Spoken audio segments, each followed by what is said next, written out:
ఆనాడు రోషయ్య గారు ముఖ్యమంత్రిగా ఉండే ఆయన అనుకున్నాడు కేసీఆర్ కు ఖమ్మం పట్టకపోతే ఆడ తెలంగాణ ఉద్యోగం తక్కువ ఉన్నది, అది ఆంధ్ర బార్డరు, ఆడి పట్టకపోతే లొల్లి సప్పుడు బంద్ అయింది అనుకున్నాడు. కరీంనగర్ అరెస్ట్ చేసి ఖమ్మం జైలు వేసిండు, తీసుకుపోయి కేసీఆర్ ఖమ్మం జైలు వేసిండు. అయితే మాకు అంత ఆగమాగం సార్ వస్తాడు ఇక గంటలని మేము అనుకుంటున్నాం.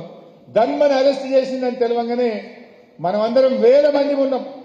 ఎట్లా కేసీఆర్ గారు జైల్లో పెట్టిన దీక్ష కొనసాగిస్తాడు, మేమిక్కడ సార్కు సంఘీభావంగా మేము కూడా ఇక్కడ దీక్ష ప్రారంభిస్తామని మనందరం కూడా కూర్చున్నాం. ఏమైందో మీకు తెలుసు, గొర్రెల మందల మీద తోడేళ్లు పడ్డట్టు ఆనాడు మనం వేల మంది ఆ దీక్షా శిబిరం దగ్గర ఉంటే దాదాపు 2000 మంది పోలీసు వాళ్ళు వచ్చి మన మీద పడ్డారు. అసలు ఇక కొట్టుడు కాదు, కొట్టి కొట్టి మనందరినీ కూడా అరెస్ట్ చేసి మనిషికో దిక్కు తీసుకుపోయిండ్రు. ఆ రోజు నేను, నాతో పాటు కనకయ్య, నాగిరెడ్డి అన్న చాలా మందిని తీసుకుపోయి మెదక్ జైల్లో పడేసిండు. మమ్మల్ని రకరకాల ఒక్కొక్కరిని ఒక జైళ్ళల్లో పడేసిండు. కేసీఆర్ సార్ను ఖమ్మం జైలు వేసిండు. అయినా పోరాటం ఆగలే. ఆ రోజు కేసీఆర్ గారితో పాటు కెప్టెన్ లక్ష్మీకాంతారావు గారు, రాజయ్య యాదవ్ గారు, ఇంకా చాలా మంది సార్తో పాటు ఆ రోజు జైల్లో ఉన్నారు. మరి అయినా కూడా పెద్దలు కీర్తిశేషులు నాయన్ నరసింహారెడ్డి గారు చనిపోయింది. సార్ కూడా నాయన్ నరసింహారెడ్డి గారు కూడా సార్ ఎంబడి ఆ రోజు జైల్లో పడ్డాడు, ఖమ్మం జైల్లో.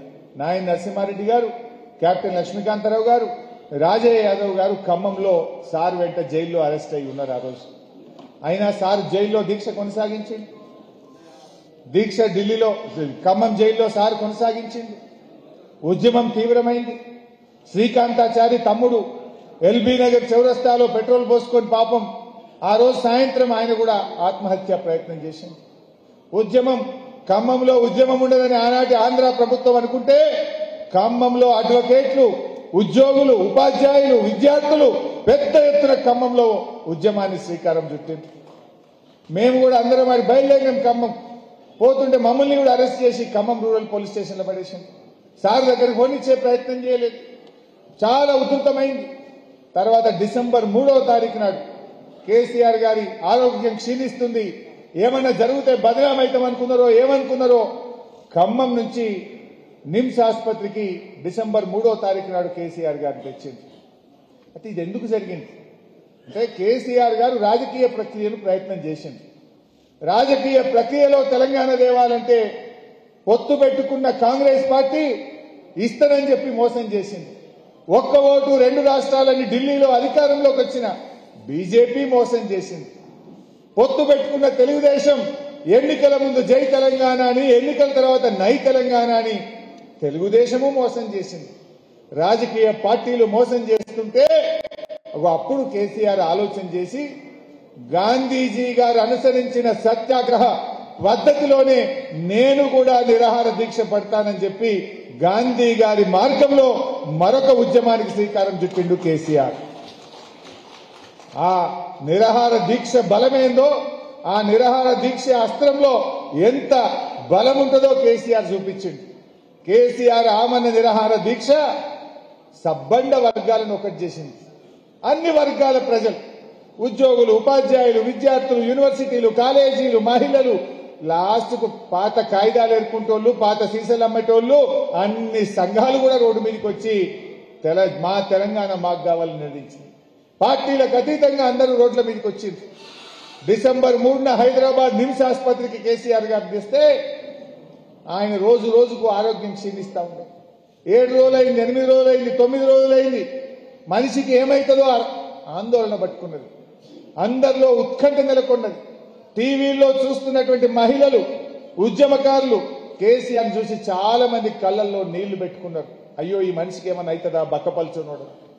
మేమందరం కూడా నిమ్స్ లో కేసీఆర్ గారి దగ్గర పోయి 9 రోజులైంది సార్, 10 రోజులైంది సార్, ఏమన్నా అయితే ఎట్లా బతుకుండి కొట్టాడదాం సార్, మీ ప్రాణం ముఖ్యం అని మేము ఎంత బతింగ్లాడినా నో నేను ఒకటే మాట చెప్పిన, అయితే తెలంగాణ జైత్ర యాత్ర, లేదంటే నా శవయాత్ర, నేను విడిచేదే లేదు నిరాహార దీక్ష అని ఆయన పట్టుబట్టి కూర్చున్నాడు. ఒక్కొక్క గంట, ఒక్కొక్క క్షణం ఎంతో టెన్షన్లో గడిపినాం ఆ రోజుల్లో. ఆయన పట్టుదల, ఆయన ఉపవాస దీక్ష ఢిల్లీని కదిలిచ్చింది. ఢిల్లీ నుంచి అప్పటి కేంద్ర హోంమంత్రి చిదంబరం గారు మన జయశంకర్ సార్కు ఫోన్లో లైన్లోకి వచ్చింది. భయపడిపోయింది. కేసీఆర్కి ఏమన్నా అయితే అసలు హైదరాబాద్ మొత్తం ఆగమైపోతుంది అనేటువంటి భయం పట్టుకున్నది. ఢిల్లీకి ఇంటెలిజెన్స్ రిపోర్ట్లు పోయినాయి. తెలంగాణ మొత్తం అగ్నిగుండమయ్యేటట్టుంది. తెలంగాణ సమాజం ఒక్కటైపోయింది. తెలంగాణ ఇయ్యకపోతే ఇక కష్టము అనేటువంటి పరిస్థితి ఏర్పడ్డది. 10 రోజులు దాటి 11వ రోజు వైపు వెళ్తున్న దీక్ష. ఆ 10 రోజుల దీక్షలో అప్పుడు కేంద్ర హోంమంత్రి గారు జయశంకర్ సార్తో ఫోన్లో మాట్లాడారు. మేమందరం నిమ్స్ హాస్పిటల్లో ఉన్నాం. అప్పుడు మాట్లాడి మేము తెలంగాణ ఏర్పాటు ప్రక్రియ ప్రారంభిస్తాం, కేసీఆర్ గారికి చెప్పండి దీక్ష విరమించమనండి అని చెప్పి జయశంకర్ సార్తో మాట్లాడతారు.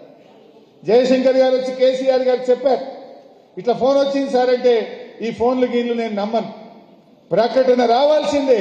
ఢిల్లీ నుంచి కేంద్ర ప్రభుత్వం తెలంగాణ రాష్ట్ర ఏర్పాటు ప్రక్రియ ప్రారంభిస్తున్నామని చెప్పితే తప్ప నేను దీక్ష విరమించను అన్నాడు కేసీఆర్ గారు. మళ్ళీ జయశంకర్ సార్ ఢిల్లీకి మాట్లాడి 1, 2 సార్లు 3 సార్లు అయింది. ఏం ప్రకటన కావాలో మీరే రాసి పంపండి అని అడిగిండు ఆయన. ఎవరు? కేంద్ర హోంమంత్రి. మన జయశంకర్ సారే రాసిండు ఆ ప్రకటన. తెలంగాణ రాష్ట్ర ఏర్పాటు ప్రక్రియ ప్రారంభిస్తున్నామని ఇంగ్లీష్లో జయశంకర్ సార్ రాసిన పదాలను యూపీఏ ప్రభుత్వం అత్యవసర సమావేశం పెట్టి ఆ రోజు ఢిల్లీలో అర్ధరాత్రి పూట తెలంగాణ రాష్ట్ర ఏర్పాటు ప్రారంభిస్తున్నామనే ప్రకటన రాబట్టింది కేసీఆర్, టీఆర్ఎస్ పార్టీ, తెలంగాణ ఉద్యమకారులు, తెలంగాణ ప్రజలు. అది ఈ ఉద్యమం. నవంబర్ 29 దీక్షా దివస్ వెనుక ఇంత గొప్ప మంచి దినం, సుదినం. నిజంగా తెలంగాణ వచ్చిందంటే ఈ నవంబర్ 29 నాడు కేసీఆర్ ప్రారంభించిన ఆమరణ నిరాహార దీక్ష ఫలితం ఇవాళ తెలంగాణ రాష్ట్రం. ఆ తర్వాత కూడా చాలా జరిగినాయి, మీకు తెలుసు. డిసెంబర్ 9 తెలంగాణ వచ్చింది. తెలంగాణ అంతా పండగ చేసుకున్నది. ఏ ఊర్లో చూసినా బతుకమ్మ, దసరా, దీపావళి అన్ని పండుగలు కలిసి వస్తే ఎంత ఆనందమో, ఆ డిసెంబర్ 9 తెలంగాణ ప్రజల ఆనందానికి అవధులు లేవు. గొప్ప పండగ చేసుకున్నాం డిసెంబర్ 9.